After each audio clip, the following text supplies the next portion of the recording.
Salut les amis, laissez-moi vous raconter ma journée d'hier, c'était de la folie. J'étais dehors, en train de déguster mon goûter, de délicieuses cacahuètes. Le soleil était chaud, une légère brise me caressait la joue. J'ai fermé les yeux une seconde, profitant du moment.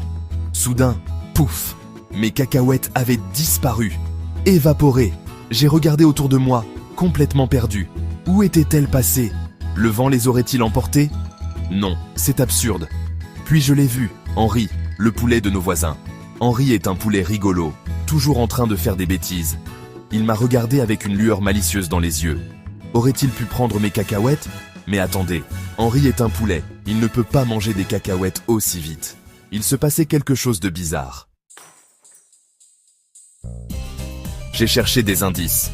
Là, à côté de mon bol vide, une plume de poulet. Henri était passé par là, c'est sûr. Mais où était-il allé? Et surtout, où étaient passées mes cacahuètes? J'ai décidé de suivre la piste de plume. Elle m'a mené à la clôture, puis au coin de la rue. Henri était un petit malin. La piste s'arrêtait au poulailler, mais Henri n'était pas à l'intérieur. L'affaire devenait sérieuse. Mes cacahuètes avaient disparu, Henri avait disparu, et maintenant je me sentais comme une détective. Il me fallait mon chapeau de détective. Je l'ai mis, me sentant très officiel. Maintenant, il fallait retrouver ces cacahuètes disparues et ce poulet. J'ai cherché partout, regardant dans les pots de fleurs et derrière les arbres. Où ce poulet avait-il bien pu aller? J'ai même interrogé le nain de jardin, mais il est resté de marbre. Puis, je l'ai entendu.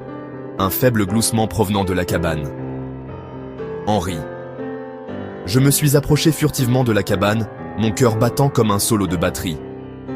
Ça y est, le moment de vérité. J'ai ouvert les portes en grand, prêt à résoudre le mystère du poulet volé. Mais au lieu d'un voleur de cacahuètes, j'ai trouvé